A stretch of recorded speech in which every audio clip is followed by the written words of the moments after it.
할렐루야. 주일 예배에 나오신 여러분을 주님의 이름으로 환영합니다. 우리를 죄에서 구하시려 주 예수 십자가 지셨습니다. 그 승리를 우리에게 주셨습니다. 우리에게 새 생명을 허락하셨습니다. 함께 기뻐하며 찬송하도록 하겠습니다.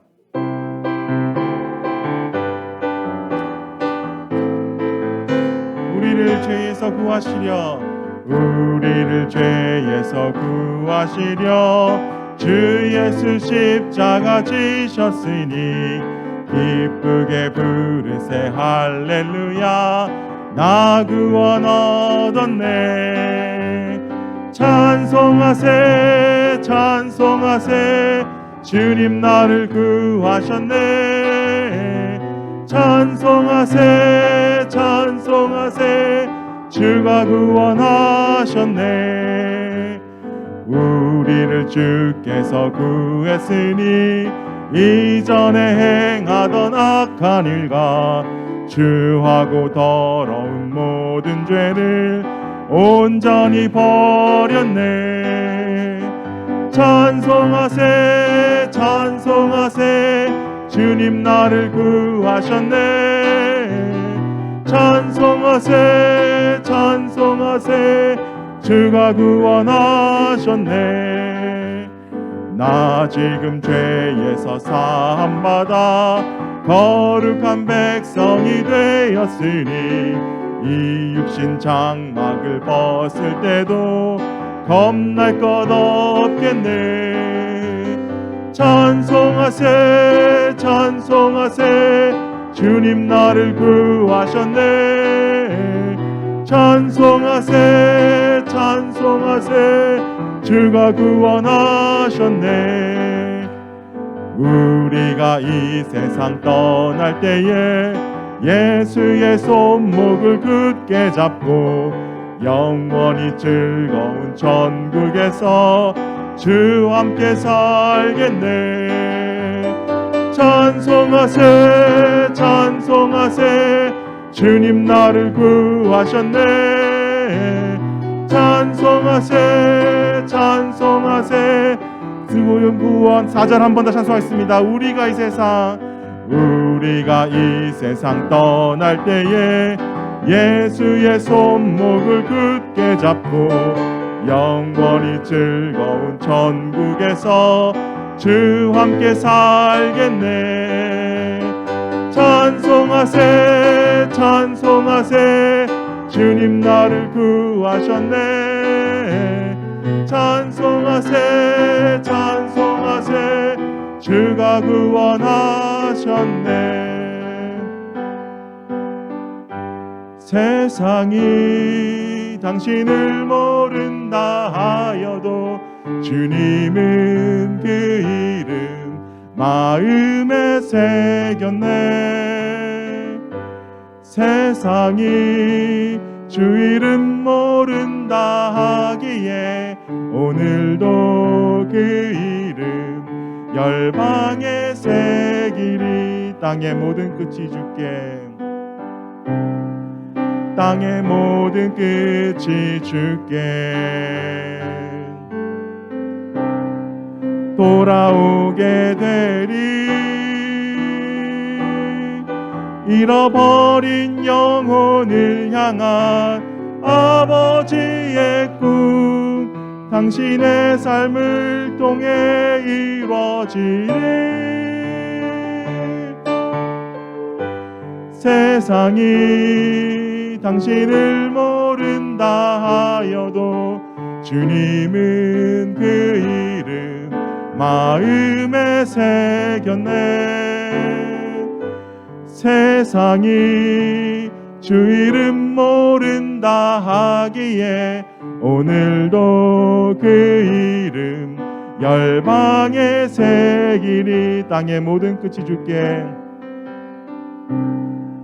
땅의 모든 끝이 주께 돌아오게 되리. 잃어버린 영혼을 향한 아버지의 꿈 당신의 삶을 통해 이루어지리. 세상이 당신을 모른다 하여도 주님은 그 이름 마음에 새겼네. 세상이 주 이름 모른다 하기에 오늘도 그 이름 열방에 새기리. 사랑합니다 나의 예수님, 사랑합니다 아주 많이요. 사랑합니다 나의 예수님, 사랑합니다 그것뿐이에요. 사랑한다 아들아, 내가 너를 잘 아노라. 사랑한다 아들아, 내게 축복 더하노라. 사랑합니다 사랑합니다 나의 예수님, 사랑합니다 아주 많이요. 사랑합니다 나의 예수님, 사랑합니다 그것뿐이에요. 사랑한다 내 딸아, 사랑한다 내 딸아, 내가 너를 잘 아노라. 사랑한다 내 딸아, 내게 축복 더하노라. 이 시간 우리 주님의 말씀으로 우리 자녀들을 축복하고 교회 학교로 파송하도록 하겠습니다.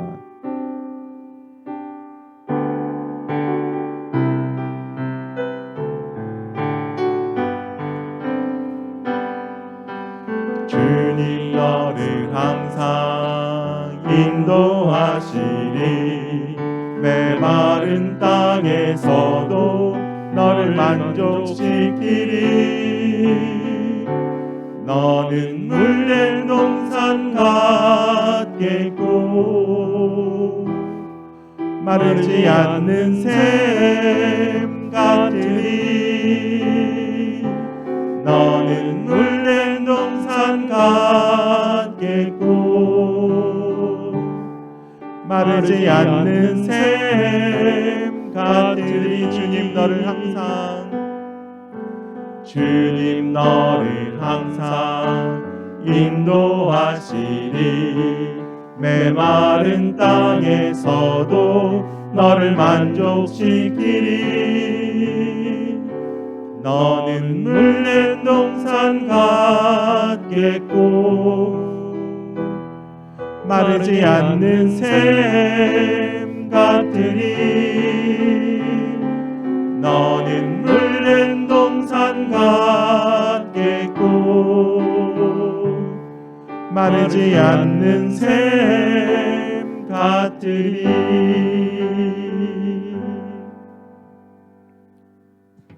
다 함께 일어나셔서 하늘의 문을 여서서 찬송드리겠습니다.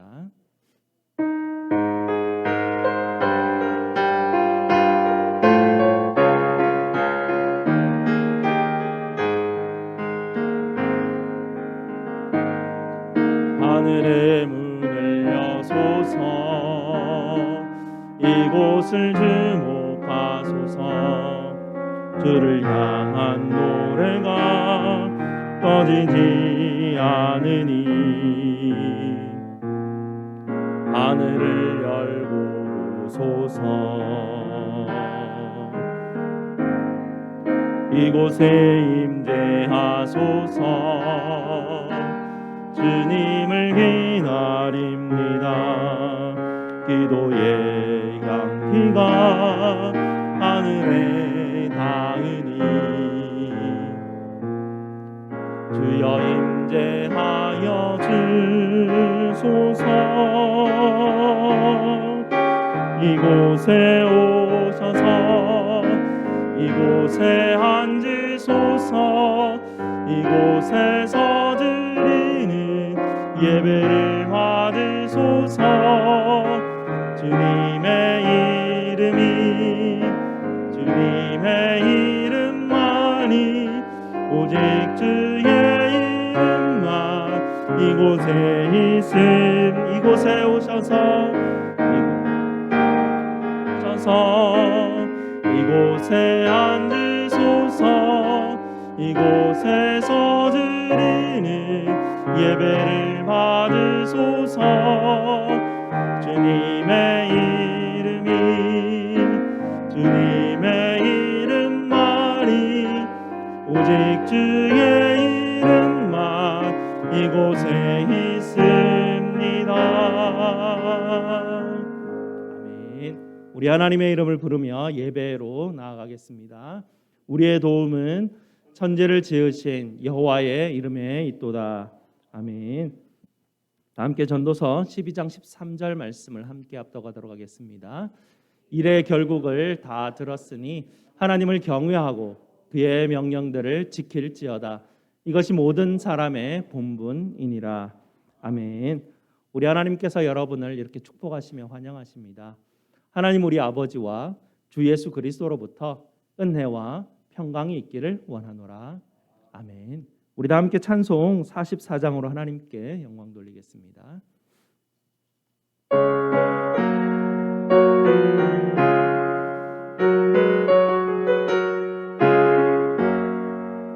지난 일의 동안에 예수 인도했으니 주의 전에 모여서 감사 찬송합니다. 가장 복된 이 날은 하늘 안식교로다. 가장 복된 이 날은 하늘 안식교로다. 주의 공로 힘입어 일해 주신 빌때에 화목하게 하시고 죄를 벗겨주소서. 세상 걱정 버리고 은혜 받게 하소서. 세상 걱정 버리고 은혜 받게 하소서. 하나님 이름을 찬송하러 왔으니 모임 중에 계시고 영광 나타내소서. 기쁜 하늘 잔치에 참여하게 하소서. 기쁜 하늘 잔치에 참여하게 하소서. 주의 복음을 모두 듣게 하시고 주의 은혜 베풀어 위로하여 주소서. 주님 오실 때까지 이날 지키리로나. 주님 오실 때까지 이날 지키리로다.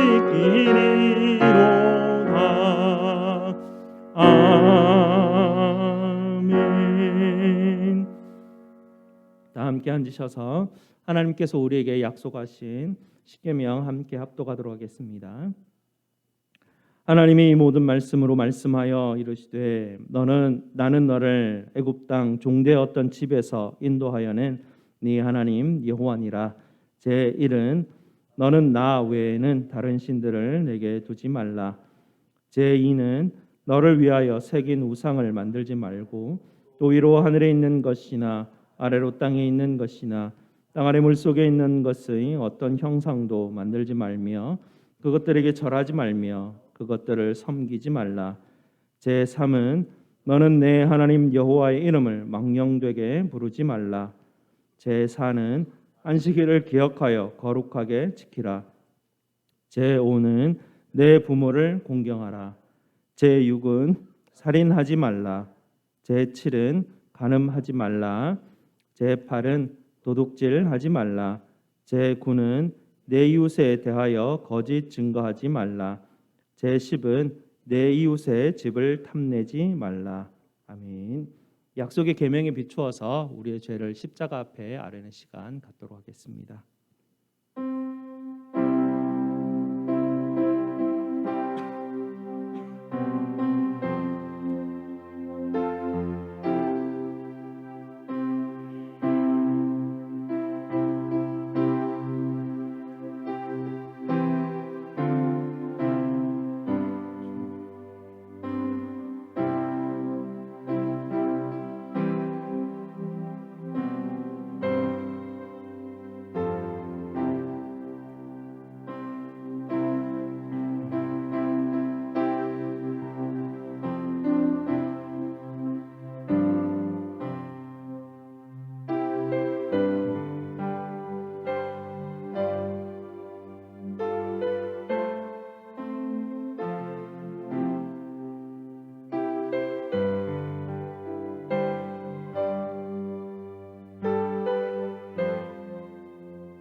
사랑과 은혜가 풍성하신 아버지 하나님 감사합니다.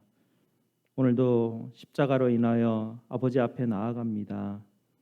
저희를 사랑한다 말씀하신 그 하나님, 우리의 이름을 안다 하시는 그 예수님, 우리와 늘 함께 동행하여 주신 우리 성령 하나님, 오늘도 이 시간 저희와 함께 하심을 믿고 의지함으로 주님 앞에 나아갑니다.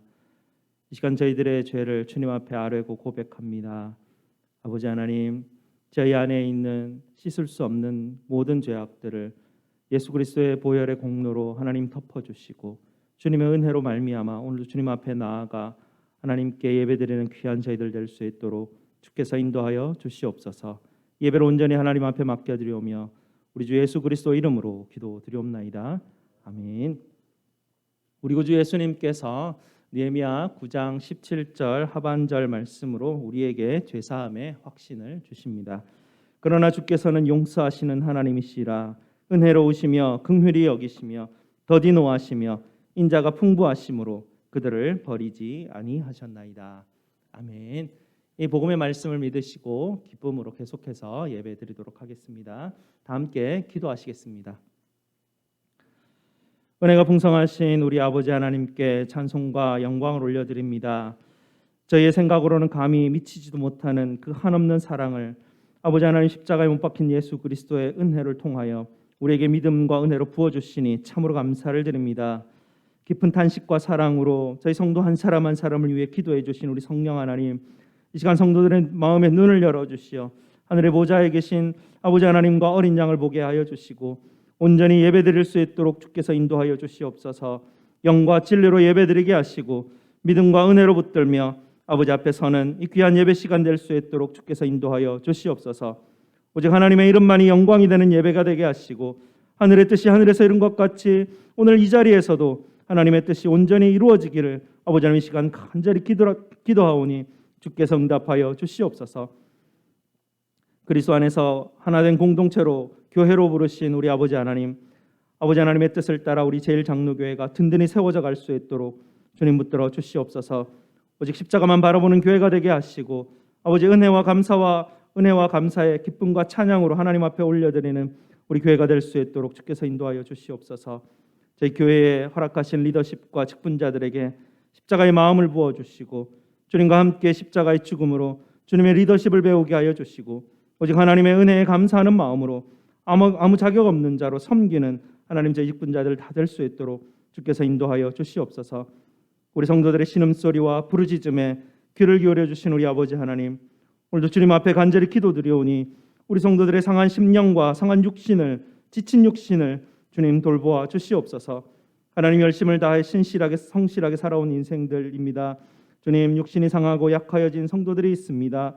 하나님 불쌍히 여겨 주시고 주님께서 주시는 치료의 은혜로 말미암아 아버지, 우리의 여생이 하나님 앞에 강건하게 하나님 세워질 수 있도록, 하나님 육신의 고통으로 벗어날 수 있도록 주께서 은혜 내려 주시옵소서. 하나님, 이 한 주간도 여러 가지 상황 가운데서도 흔들리지 않게 하시고 또 시험에 들지 않도록 주께서 하나님 지켜 주시옵소서. 하나님의 얼굴이 항상 우리 성도들을 향하게 하여 주시고 은혜와 평강을 아버지 하나님 부어 주심을 늘 신뢰하며 하나님 이 한 주간 또 살아갈 수 있도록 힘을 허락하여 주시옵소서. 우리 성도들에게 일용할 양식으로 부어 주시옵소서. 우리 주님께서 허락하신 사업장과 직장, 아버지 하나님 성실함으로 일할 때 하나님 지혜와 분별력을 주셔서 잘 운영하게 하시고 감당케 하여 주시옵소서. 하나님, 우리 자녀들을 축복하여 주시옵소서. 자녀들이 가는 모든 길 가운데 우리 주님께서 보호하여 주시고 인도하시옵소서. 자녀들의 심령 가운데 살아계신 우리 하나님께서 아버지 하나님, 그 하나님의 모습이 점점 우리 아이들의 심령 가운데 새겨질 수 있도록 주께서 강권하여 주시옵소서. 자녀들이 만나는 인생 가운데 풍랑을 주께서 사공되어 주셔서 아버지 하나님, 모든 어려움으로부터 주께서 아버지 하나님 지켜주시고 자녀들의 소망이 항구에 다다르기까지 주께서 인도하여 주시옵소서. 이제 곧 새로운 학년이 시작됩니다. 새로운 학년에 하나님, 새로운 학교에 아버지 하나님께서 늘 함께하여 주시고 좋은 선생님과 좋은 친구들 주님께서 만날 수 있도록 인도하여 주시옵소서. 아버지, 모든 민족 가운데 보냄받은 우리 선교사님들도 주님 축복하여 주시옵소서. 그들이 있는 곳에서 그리스도의 향기가 나게 하여 주시고 항상 이기게 하여 주시옵소서. 선교사님들의 사역으로 인하여 그리스도의 복음이 모든 민족에게 전해지도록 아버지 하나님 은혜를 베푸시옵소서. 선교사님들에게 필요한 인적 물적 자원을 주님께서 채워주시고 선교사에게 부족함이 없도록 주께서 인도하여 주시고 저희 교회가 늘 힘써 선교하는 교회로 헌신할 수 있도록 주께서 힘 불어넣어 주시옵소서. 오늘도 저희의 찬양을 받아주시고 우리 성도들의 찬양과 기도에 응답하여 주시옵소서. 우리 구주 예수 그리스도 이름으로 기도드리옵나이다. 아멘.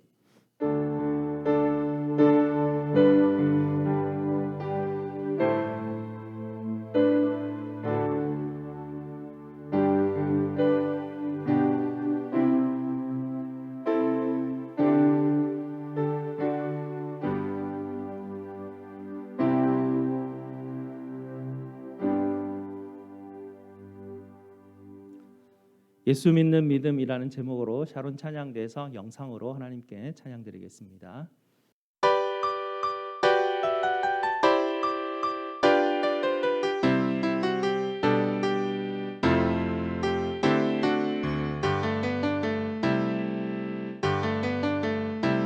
주 안에 있는 나에게 단 근심이 있으나 십자가 밑에 나가 내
감사합니다. 오늘 하나님께서 우리에게 주시는 말씀 보도록 하겠습니다.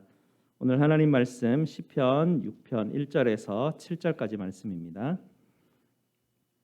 시편 6편 1절에서 7절입니다. 제가 가진 구약 성경 807페이지입니다. 구약 성경 807페이지 시편 6편 1절에서 7절까지 말씀입니다.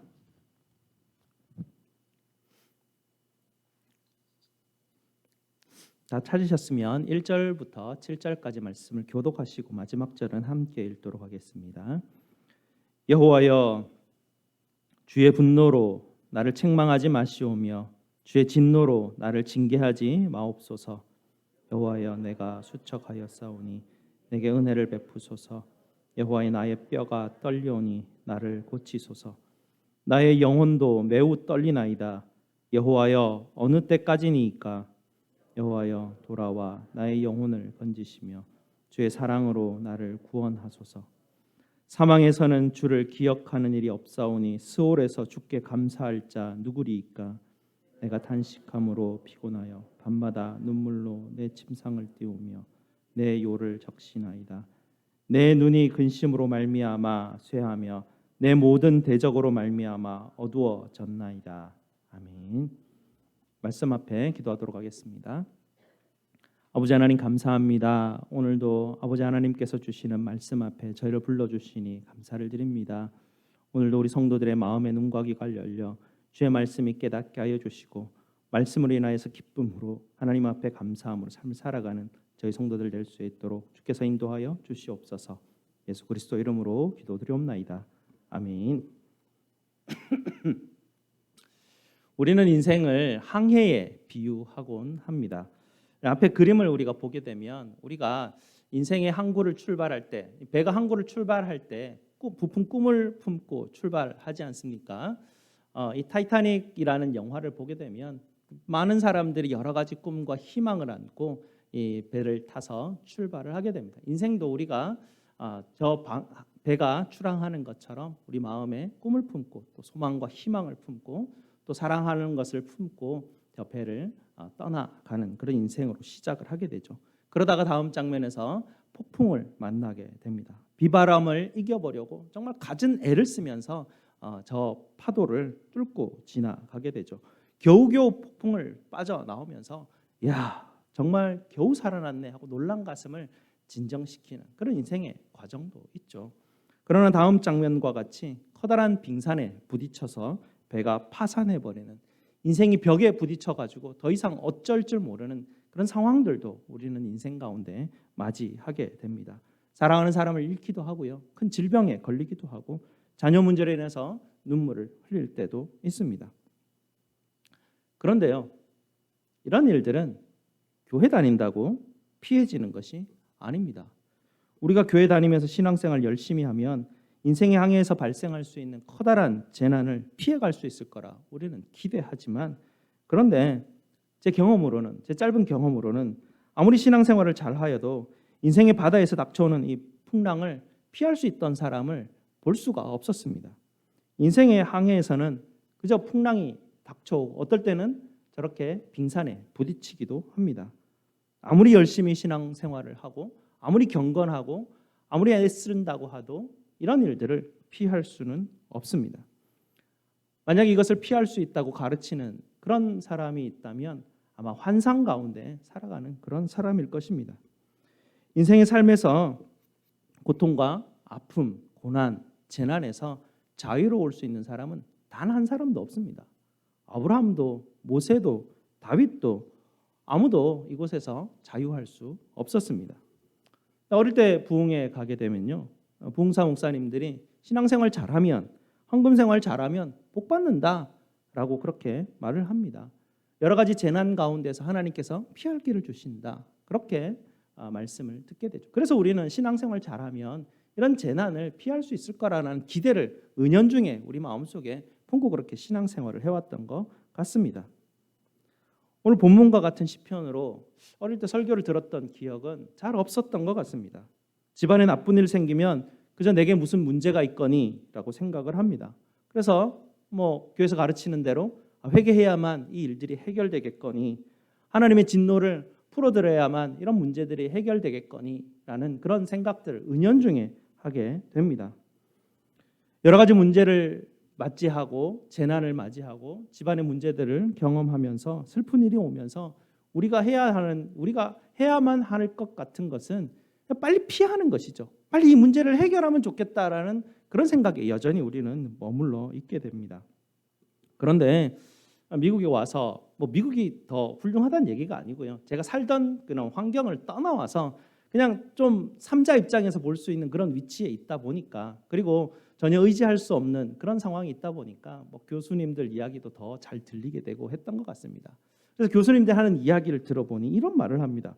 애통하고 슬퍼하고 눈물 흘리는 것이 믿음의 여정에서 꼭 필요한 것이라는 것입니다. 이 이야기를 듣고 저는 정말 놀랐습니다.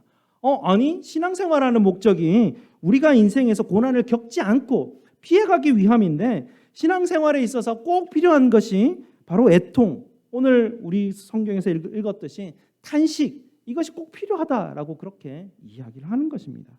저는 그때까지만 해도 신앙생활을 두 가지 극단적인 상황을 가지고 이해하고 있었던 것 같습니다. 하나는 첫 번째 그림과 같이 꿈을 품고 출항하는 비바람과 풍랑이 없는 상태가 정상이고 고요한 바다를 이렇게 떠가서 항해하는 것이 아주 정상적인 상황이고 항상 그렇게 해야만 하는 그런 그 신앙생활을 이해했었고요.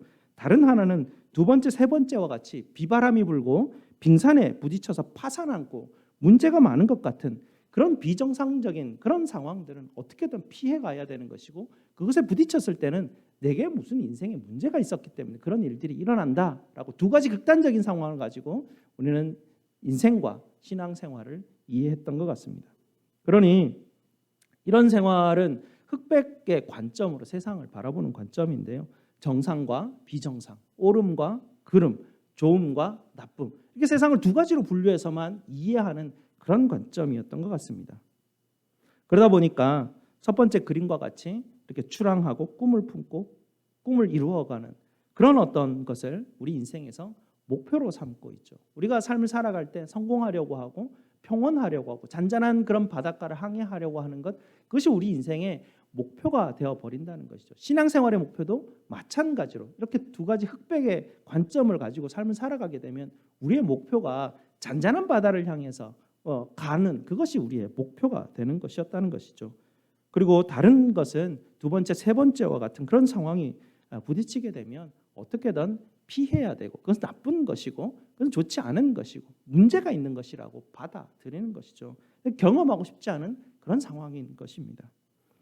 우리는 이렇게 흑백의 관점을 가지고 삶을 살아가다가 신앙생활 안에도 똑같은 관점을 가지고 신앙생활 안에 들어와서 신앙생활도 이렇게 똑같은 흑백의 관점을 가지고 신앙생활을 열심히 해나가고 있습니다. 우리는 이렇게 하다 보니까 우리가 삶을 살아가다가 폭풍우를 만나게 되면 여기는 하나님이 계시지 않는 곳이고 불편하고 힘들고 어려운 것이니 빨리 해결하고 빠져나가려고만 그렇게 하게 되죠. 그렇게 하다가 문제 해결하는 방법을 어떻게 잡습니까? 문제 해결은 더 열심히 하는 것으로 잡죠. 내가 문제가 있으니까 더 열심히 하자. 내가 어떤 잘못을 한 것 같으니까 하나님 앞에 나가서 회개하자라는 것으로 뭔가 해결점을 또 찾으려고 하는 것이 우리 인생의 방향이 됩니다. 그래서 우리 인생은 계속해서 뭔가 정상이 되고파 하는, 뭔가 평온한 바다를 건너가고 싶어 하는 그것이 우리 인생의 목표가 되어버린다는 것이죠. 신앙생활도 우리가 하나님을 만나는 게 목표가 아니라 인생의 평온한 항해를 하는 것이 우리 인생의 목표이고 문제를 해결하는 것이 우리 인생의 목표인 양 신앙생활을 그렇게 해버리게 된다라는 것이죠.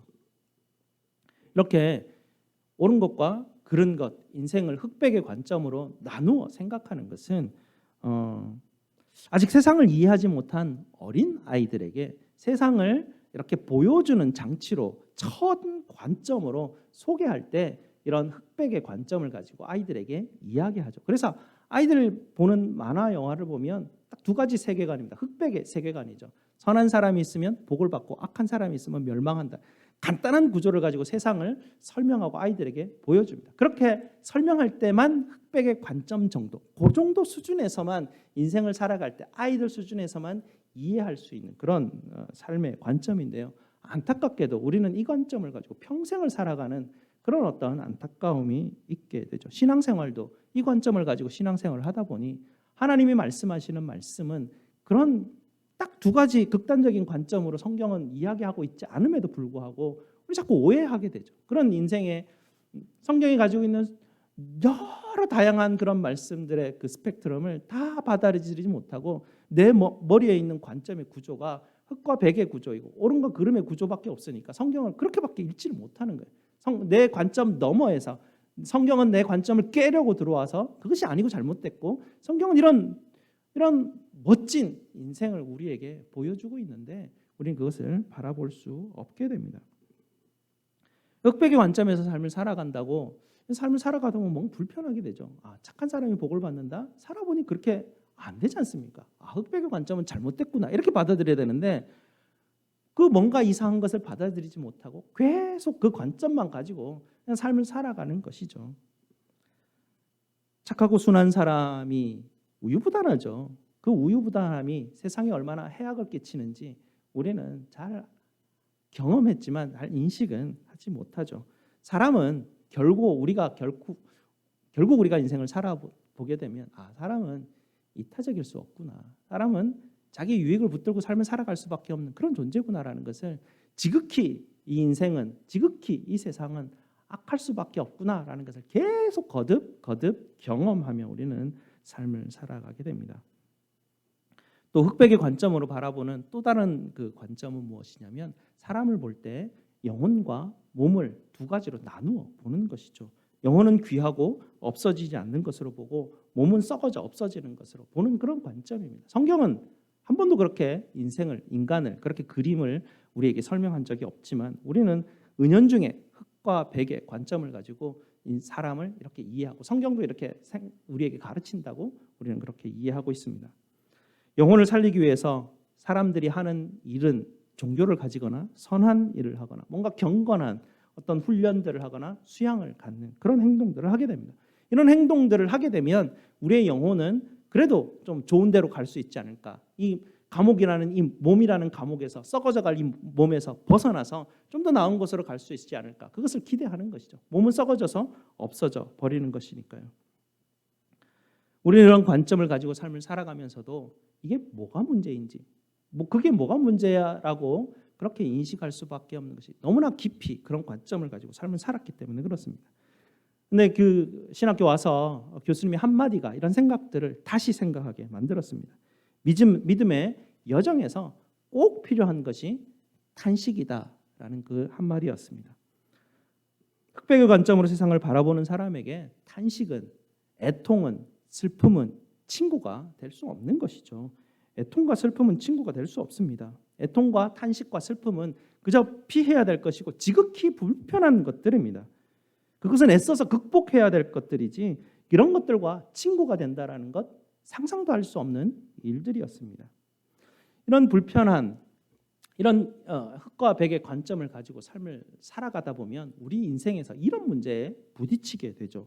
슬퍼하고 아파하는 사람을 우리는 늘 자주 만나게 됩니다. 하지만 그런 사람을 만날 때마다 우리는 뭐 어떻게 해야 될지 당황하게 되죠. 당황하게 됩니다. 그런 상황을 나 스스로조차도 슬픔과 애통과 탄식이 어렵고 당황스러운데 다른 사람의 문제조차 내가 그것을 맞닥뜨려야 된다니 얼마나 불편하고 얼마나 당황스럽겠습니까? 그러니 슬퍼하고 애통하고 힘들어하는 사람 만나면 좀 불편한 것이죠. 어떻게 될지 모릅니다. 그래서 우리가 시도하는 것이 무엇이냐면 이 사람을 빨리 이 슬픔과 애통의 장소에서 빠져나오게 해야 되겠구나.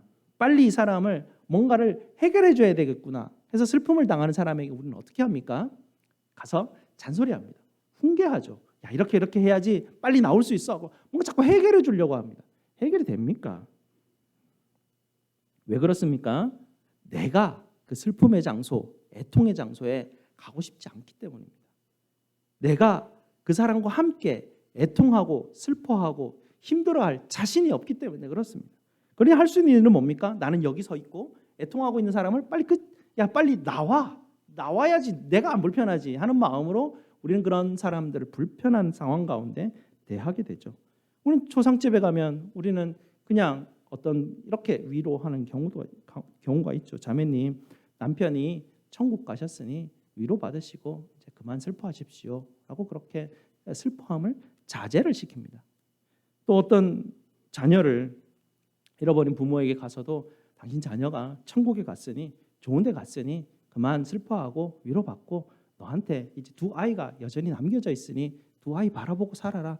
이렇게밖에 말을 할 수 없는 것입니다. 내가 그 사람 아파하는 지극히 고통스러워하는 그곳에 내가 이렇게 함께 가서 아파해 줄 그런 능력 자체가 없이 그 사람을 빨리 데리고만 나오고 싶어 하는 것이 우리네 그런 현실이라는 것이죠. 흙과 백의 관점을 가지고 삶을 살아가다 보면 이렇게밖에는 살아갈 수가 없습니다. 이런 흙과 백의 관점을 신앙의 성경이 말씀하는 그 성경의 말씀의 원리로 깨버리지 않고 여전히 그 원리를 가지고 신앙생활을 그대로 하고 있다면 신앙생활을 하고 있으면서도 여전히 하나님을 만나지 못하고 여전히 성경은 전혀 이해하지 못하면서 나는 신앙생활 하네라는 이중적인 신앙인이 되어버리는 것이죠. 이렇게 이중적인 신앙인들이 교회에서 계속 생산되고 있기 때문에 세상에서는 기독교인들, 교회 다니는 사람들이 이중적 인격을 가진 사람이라 그렇게밖에 인식하지 못하는 것입니다. 왜냐하면 말로는 성경에 있는 말들을 계속 하고 있는데 행동은 흑백의 관점을 가지고 그들의 슬픔과 함께 하는 게 아니라 자꾸 잔소리하게 되고 자꾸 뭔가 훈계하게 되고 자꾸 뭔가를 지시하게 되는 그런 상황이 벌어지기 때문입니다. 오늘 시편 6편을 우리가 읽었습니다. 시편 6편은 우리가 정말 피하고 싶은 재난과 고통과 슬픔의 상황인 것 같습니다. 뼈가 떨린다고 말하지 않습니까? 눈물이 난다고 이야기합니다. 눈물이 내 요를 적신다고 하고 얼마나 울었으면 눈이 퉁퉁 부어서 앞이 잘 보이지 않을 정도이고 내가 우울에 빠져 있고 하나님은 전혀 응답하실 생각이 없는 그런 상황인 것만 같습니다.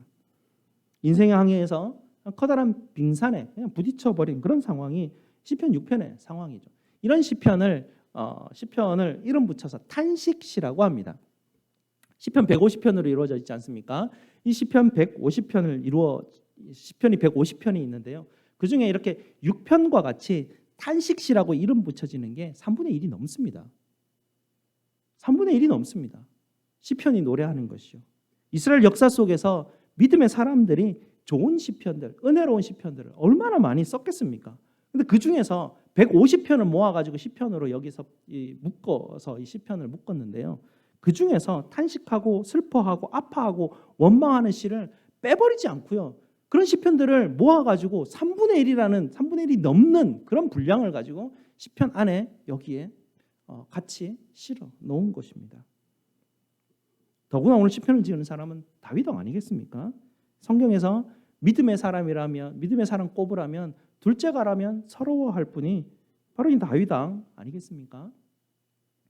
이 믿음의 사람이 애통하고 탄식하는 시를 참으로 많이 썼다라는 것을 시편 읽어보면 알 수 있습니다. 다윗 왕은 신앙의 여정에서 탄식함이 그의 친구였다라는 것을 시편을 우리가 쭉 읽어보면서 알 수가 있습니다.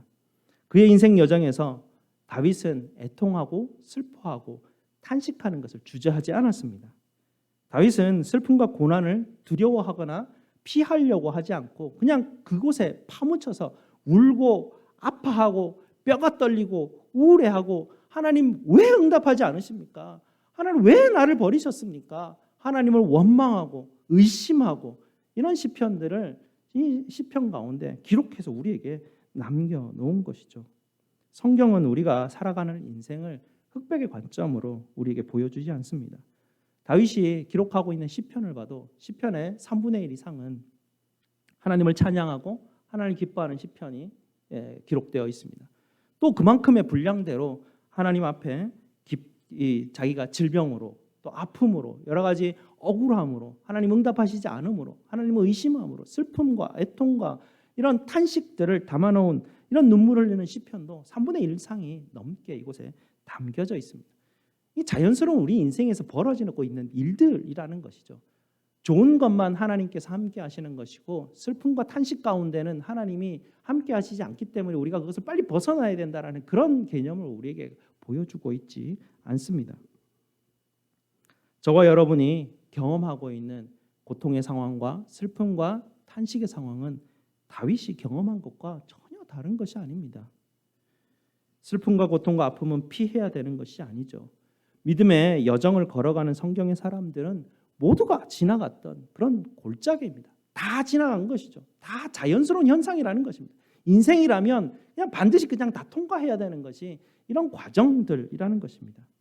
믿음의 여정을 걸어가는 사람들에게 탄식과 애통은 친구와 같았다라는 뜻이죠. 우리가 어릴 때부터 가져왔던 잘못된 흑백의 관점과 세상이 우리 마음속에 넣어줬던 생각 속에 넣어줬던 관점들은 자꾸만 버려야 합니다. 그런 관점들을 가지고 우리가 신앙생활을 한다라고 하면 성경이 가르치는 것과 자꾸 부딪히게 되는데 부딪히게 될 때마다 그것을 깨버리고 성경이 뭘 가르치는지 말씀이 뭘 가르치는지 하나님이 우리를 어떤 길로 인도하시는지를 자꾸 보고 따라가야 되는 것이죠. 잘하고 잘못하고의 관점이 아닙니다. 우리는 계속 뭔가 잘하려고 하죠. 잘하고 잘못하고의 관점이 아닙니다. 우리가 잘한다고 하면 다윗보다 잘할 수 있겠습니까? 아브라함보다 잘할 수 있겠습니까? 모세보다 잘할 수 있겠습니까? 잘하고 잘못하고 옳고 그름의 문제가 아니라는 것이죠. 성경은 우리에게 잘하고 잘못하고 옳고 그름의 문제를 우리에게 가르치고 있는 것이 아닙니다. 핵심은 이것이죠. 인생은 푸른 초장에 갈 때도 있고 절망적인 골짜기로 갈 때도 있는데 어떤 곳에 갈 때든지 하나님 함께 하신다라는 것을 성경은 우리에게 계속해서 가르쳐주고 계속해서 보여주고 있다는 것입니다. 우리는 계속해서 반복하지만 그 폭풍우가 몰아칠 때 인생이 벽에 부딪혔을 때는 뭔가 내게 문제가 있어서 이런 일이 벌어진다라고 원인과 결과를 찾고 뭔가 그런 가운데서 우리가 나의 인생을 자꾸 이해하려고 하는데 그렇지가 않습니다. 인생을 살아가다 보면 골짜기가 있고 푸른 초장이 있는데 모든 곳에서 하나님이 나와 함께 하신다라는 그것이 핵심입니다. 옳게 가는 것이 목적이 아닙니다. 인생은 잔잔한 바다를 향해서 가는 게 목적이 아닙니다. 우리 인생이 붙들어야 될 것은 항상 나와 함께 하시는 하나님이 계시는 것이고 그 하나님이 나를 붙들고 인도하시는 데가 내가 따라가는가 아닌가 그게 문제고 그게 핵심이라는 것을 우리는 시편을 보면서 깨달아야 할 것입니다. 오늘 시편을 보면서 다윗은 어떤 마음으로 기도했을까요? 어떤 마음으로 이 시편을 기록했을까요? 하나님은 괴로움을 아시는 분이라는 그런 믿음이 있었기 때문에 이런 글을 기록할 수 있지 않겠습니까? 하나님은 슬픔에 친밀한 친숙한 분이라는 것을 알고 있기 때문에 이런 표현을 하고 있는 것 아니겠습니까? 그러니 다윗은 이런 상황을 피하지 않았습니다.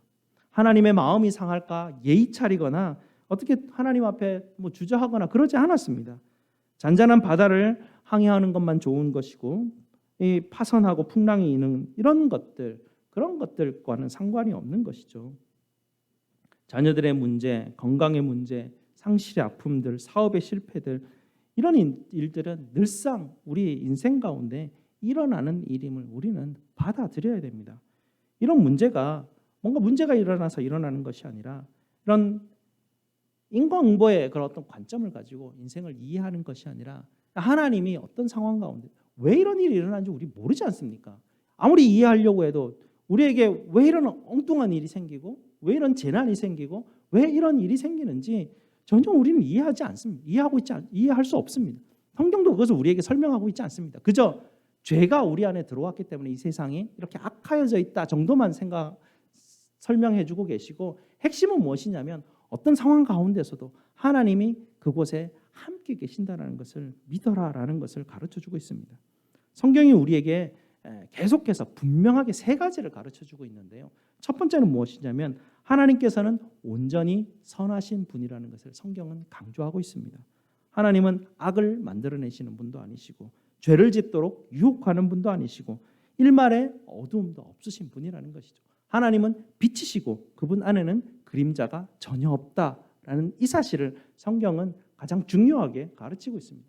두 번째 사실은 세상은 더없이 악하다는 사실을 성경은 우리에게 가르쳐주고 있습니다. 사람은 자기 자신에게도 상처를 입히고 서로에게도 상처를 주고 있다라는 것을 성경을 통해서 우리에게 보여주고 있죠. 성경은 악의 존재가 실제한다라고 우리에게 가르치고 있습니다. 악한 존재, 사탄이 있다라는 것을 우리에게 가르쳐주고 있죠. 그리고 성경은 이스라엘의 실패를 적나라하게 우리에게 보여주고 있습니다. 세 번째는 하나님은 이런 세상, 악한 세상에서 인류를 건져내시기 위해서 열심을 다하신다. 이것이 세 번째 성경이 우리에게 가르치는 진리입니다. 오늘 시편은 이 두 번째 사실을 우리에게 아주 분명하게 보여주고 있는 것이죠. 우리 예수님께서도 나사로가 죽었을 때 우셨습니다. 애통하시고 아파하셨습니다. 예수님은 조금 있으면 나사로가 살아나게 될 것을 분명하게 아셨는데 왜 예수님은 우셨을까요? 예수님은 죽음이 상징하는 그 고통과 슬픔 자체를 아파하셨던 것입니다. 예수님은 나사로가 살아날 것을 분명히 아셨지만 죽음이라는 현실로 인하여서 이 현실이 탄식스럽고 애통하고 아팠기 때문에 주님은 우셨던 것입니다. 주님은 신앙과 탄식을 그런 다른 것으로 보는 것이 아니었습니다. 예수님은 우리 인생이 폭풍 후에 그리고 난파당했던 그런 상황을 보고 슬퍼하시는 것이죠. 아파하시고 애통하셨습니다. 시편이 이 두 번째 상황을 피하지 않고 있는 그대로 탄식하고 아파하는 시를 많이 이 시편에 기록한 이유는 세 번째 사실 때문에 그렇습니다. 세 번째 사실이 무엇입니까? 하나님께서 악한 세상 속에서 인류를 구원하시기 위해서 정말 열심히 애쓰시고 있다라는 그 사실 때문에 하나님이 스올에서 우리를 건져 주신다라는 그 사실 때문에 두 번째 상황의 탄식시가 시편에 그토록 많이 기록이 된 것입니다. 뭔가 착한 일을 하고 신앙생활을 열심히 해야만 하나님이 건져 주시는 것이 아니라 그저 이 악한 세상 속에서 내게 이루어지는 일들로 말미암아 탄식하고 아파하고 있을 때 하나님께서 나를 건져 주신다라는 그 믿음, 세 번째 사실이 있기 때문에 탄식시가 그토록 많이 기록이 되어 있는 것이죠. 우리는 십자가에 달리신 예수 그리스도를 믿습니다. 왜 하나님은 십자가에 달리신 예수님을 바라보라고 하셨을까요? 그것이 우리의 현실이기 때문입니다. 우리의 현실을 도피하지 말고 반짝반짝 빛나는 십자가 보지 말고 십자가 자체가 현실이라는 것이죠. 십자가 자체가 정말 고통스럽고 아파하고 우리의 인생을 그대로 보여주는 것이 십자가에 달리신 예수 그리스도라는 것입니다. 그래서 십자가에 달리신 그 모습을 기록하고 있는 것이 시편의 탄식시들이고요. 시편의 탄식시가 그토록 많이 기록된 것은 십자가의 현실을 하나님이 우리에게 그저 보여주시기를 원하시기 때문입니다. 그래서 예수님이 이 땅에 오시고 예수님이 십자가에 달리신 것이죠. 십자가의 상황을 현실로 받아들이고 내가 십자가에 달려있는 존재구나라는 것을 이해할 때 우리는 흙과 백의 관점에서 벗어나게 됩니다. 내가 십자가의 현실 가운데 있는 것이 나의 현실이구나라는 것을 받아들이게 되는 것이죠.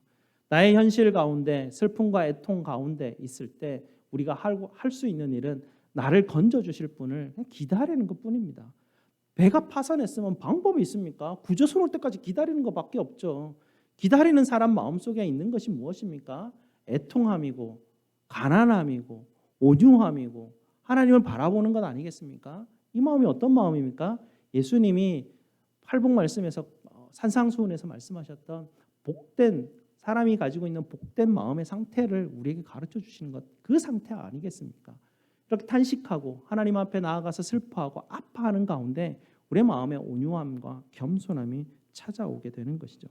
그리고 우리는 십자가에 달리신 예수님을 믿을 뿐만 아니라 부활하신 예수님을 믿고 있습니다.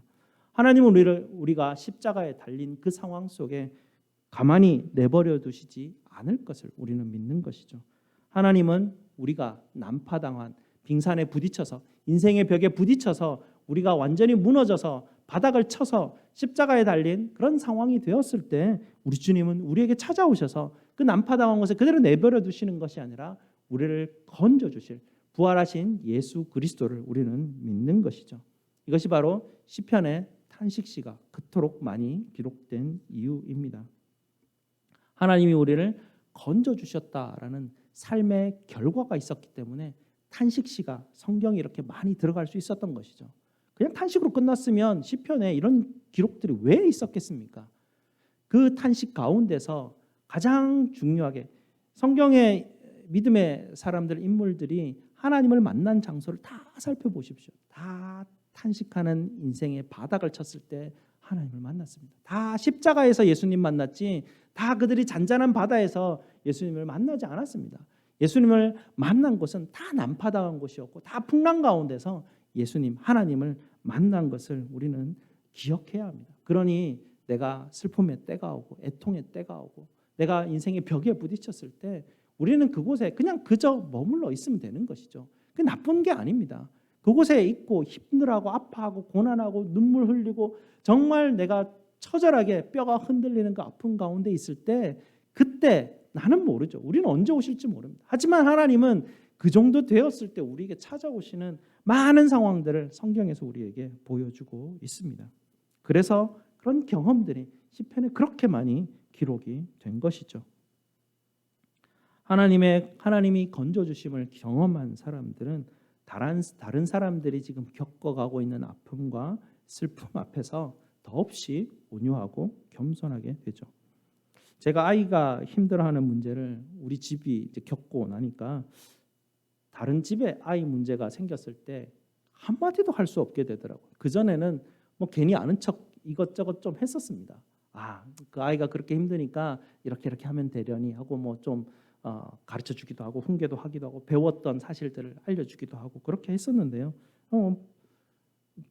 뭐 직접 겪고 나니 그런 말을 할 수가 없습니다. 그냥 그 아이 모습을 지켜만 볼 수밖에 없지 않습니까? 부모가 아이가 문제가 생기면 지켜만 볼 수밖에 없는 그 부모의 그 심정이 얼마나 답답할지 그냥 이해가 되는 것이죠.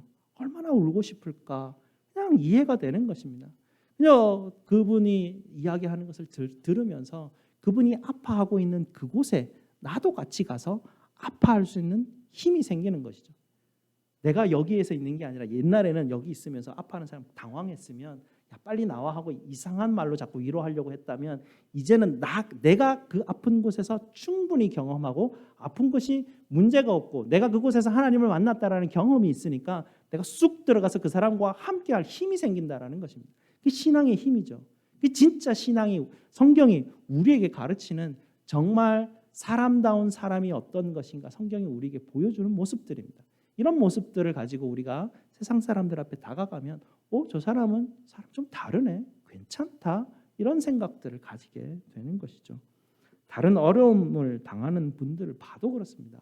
어려움을 당하는 분들 보면 얼마나 힘드실까, 얼마나 무서우실까, 얼마나 불안하실까, 얼마나 걱정이 되실까, 얼마나 실망을 하셨을까 이런 마음이 자꾸 그런 쪽으로 가는 것이죠. 왜냐하면 나도 그런 슬픔 가운데 머물러 있어 보니 그랬던 걸 아니까 그분이 슬퍼하고 당황스러워할 때 나도 함께 가서 그분과 함께 울어줄 수 있는 힘이 생기는 것입니다.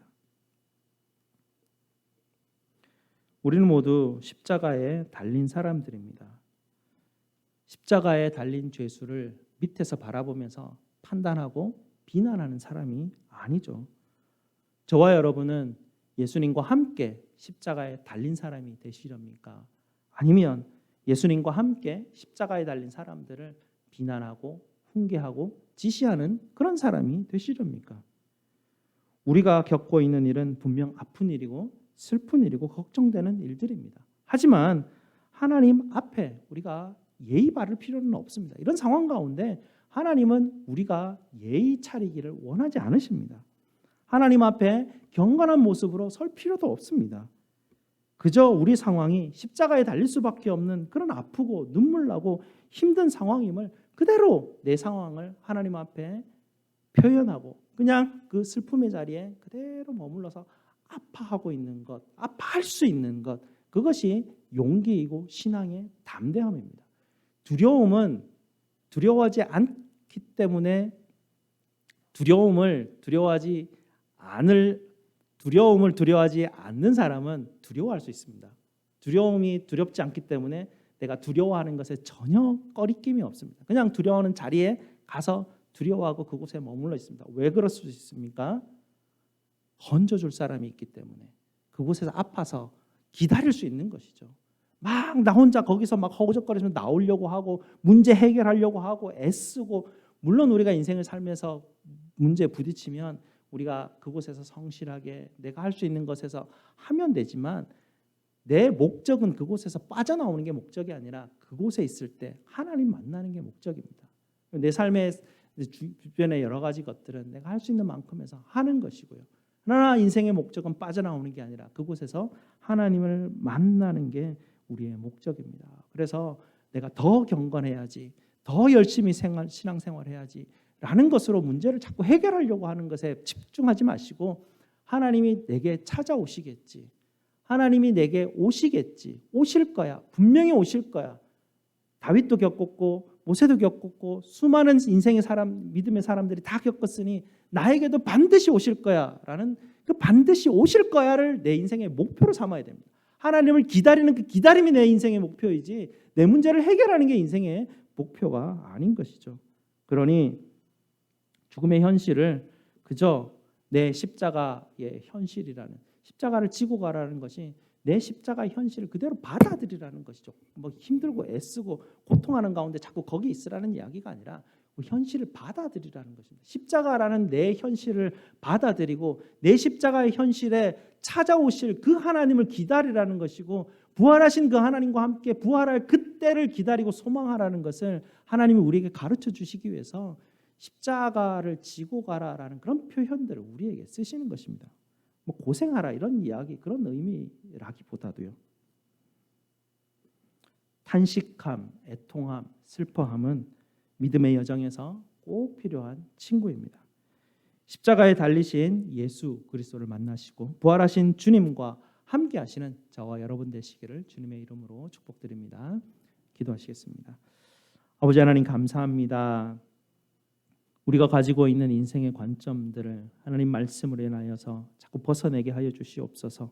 하나님의 말씀을 통하여서 우리에게 사람이 얼마나 아름다운 사람이고 하나님의 형상을 닮은 사람이 얼마나 멋진 사람인지 우리에게 계속해서 가르쳐 주시고 보여줌에도 불구하고 우리는 여전히 세상을 닮아서 여전히 세상 사람들과 똑같이 삶을 살아가면서 신앙생활한다고 하여서 세상 사람들은 오히려 우리를 하나님 이중인격자라 하나님 우리를 질타하고 비난합니다. 하나님 우리의 옛것들을 벗어내게 하시고 하나님이 우리에게 가르쳐주는 이 멋진 인생의 하나님 귀한 진리들을 경험하고 깨달아서 하나님 인생의 이런 어려움 가운데 있는 사람들에게 찾아가 그들에게 위로가 되어주고 십자가에 달리신 예수 그리스도, 부활하신 예수 그리스도를 하나님 증거하는 우리 성도들 될 수 있도록 주님 도와 주시옵소서. 예수 그리스도 이름으로 기도드리옵나이다. 아멘. 사도신경으로 우리 신앙을 하나님 앞에 고백드리도록 하겠습니다.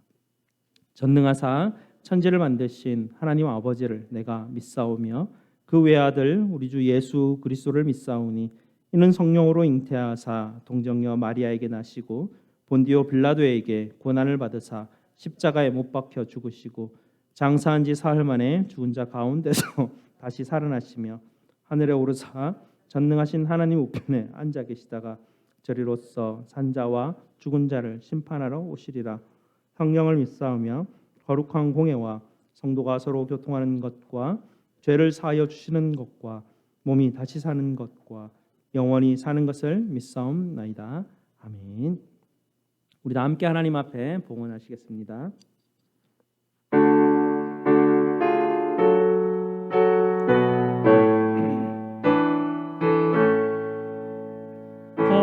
거룩한 주님께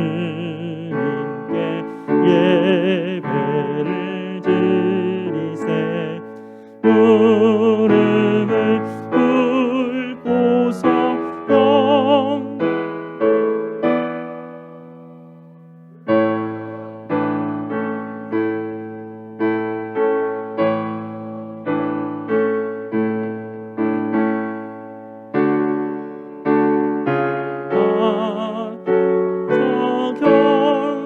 경배하세 떨면서 바치는 이 작은 예물로 주님은 귀하게 받으시리.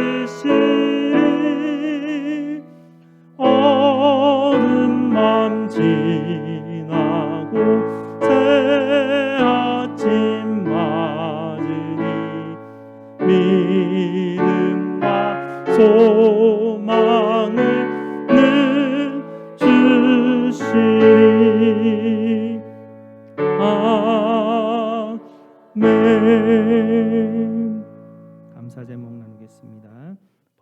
감사드립니다. 범사에 감사드립니다. 네, 범사에 감사드립니다. 무더위 한 주간 삶을 또 주님의 은혜 가운데 살아갈 수 있도록 하시고 인도하시고 또 사랑하는 딸 손자들 만나게 하시고 기쁨으로 허락하시니 감사를 드립니다. 감사 제목 드리셨습니다. 네, 성경 헌금 또 주정 헌금 각종 예물 하나님 앞에 드리셨습니다. 우리 하나님 앞에 감사기도 드리도록 하겠습니다. 날마다 일용할 양식으로 채우시는 우리 아버지 하나님 감사를 드립니다. 저희에게 지혜 주시고 힘 주시고 성실할 수 일할 수 있는 기회 주셔서 우리의 모든 필요를 채우시는 우리 하나님께 감사를 드립니다. 오늘도 십자가에 달리신 예수 그리스도의 은혜를 의지하여 아버지께 예배드리며 이 시간 하나님 앞에 예물로 드립니다. 아버지께 주신 것으로 아버지께 드리는 것이오니 우리의 것이라 주장할 수 있는 것이 단 하나도 없음을 주님 앞에 고백드립니다. 오직 아버지의 은혜에 감사하는 마음으로 감사의 예물로 드리며 모든 것이 아버지의 것임을 고백하는 마음으로 10의 1을 드리고 성교의 명령을 따라 성교의 예물을 드리며 각종 검사의 헌물로 주님 앞에 드리오니 드리는 손길들을 주님 기억하여 주시고 아버지의 놀랍고 신비로운 은혜와 사랑과 평강으로 더욱더 풍성하게 채워 주시옵소서. 저희 모든 쓸 것을 채우시는 우리 구주 예수 그리스도 이름으로 기도드리옵나이다. 아멘. 다 함께 일어나셔서 찬송 363장으로 하나님 앞에 찬송드리겠습니다.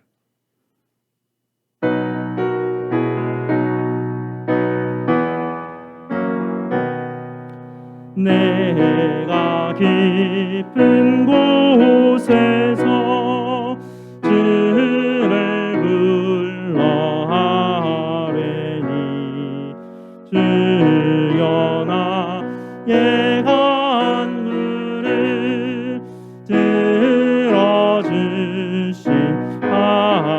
들어주시하라고 보좌 앞에 나가니 은혜 내려주소서. 주가 죄를 살피면 누가 능히 서리요. 오직 주만 모든 죄 용서하여 주시니 주님 앞에 떨면서 용서하십니다.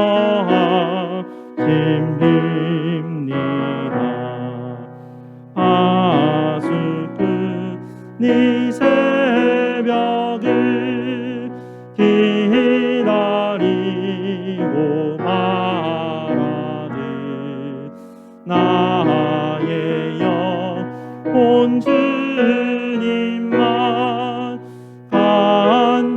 간절하게 바라네. 이스라엘 백성아 주를 바라보아라. 주의 크신 은혜와 그의 능력 바라라. 주의 깊은 은총에 우리 구원 있으니 변함없는 주님만 믿고 기다릴지나. 아멘. 우리 하나님의 복을 선포하도록 하겠습니다. 여호와는 너희에게 복을 주시고 너희를 지키시기를 원하며 여호와는 그의 얼굴을 너희에게 비추사 은혜 베푸시기를 원하며 여호와는 그 얼굴을 너희에게로 향하여 드사 평강 주시기를 원하노라. 아멘.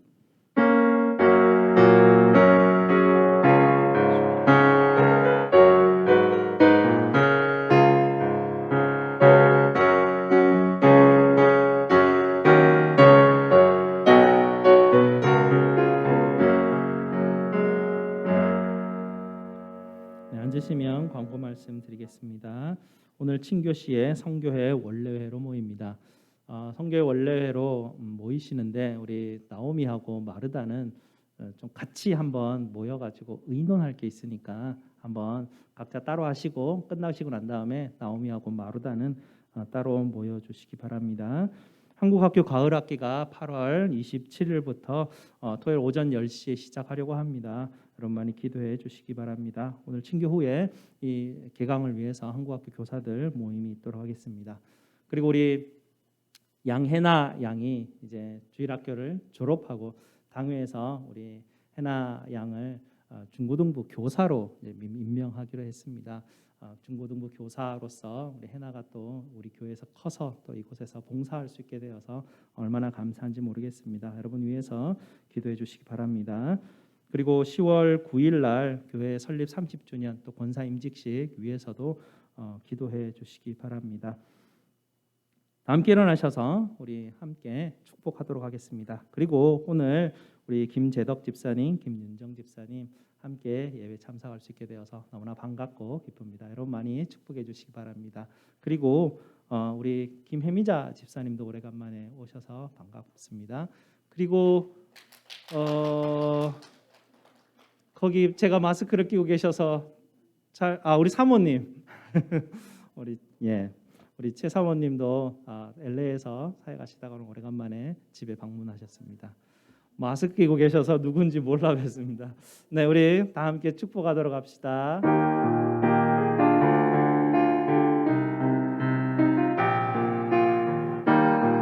은혜의 주님이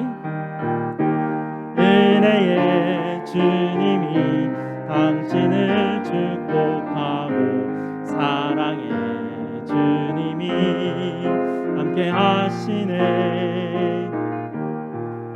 은혜의 주님이 당신을 축복하고 사랑의 주님이 함께 하시네. 은혜의 주님이 우리를 축복하고 은혜의 주님이 우리를 축복하고 사랑의 주님이 함께 하시네. 은혜의 주 우리를 축복하고 사랑의 주님이 함께 하시네. 여러분 축복합니다. 친교실에서 친교 나누도록 하겠습니다.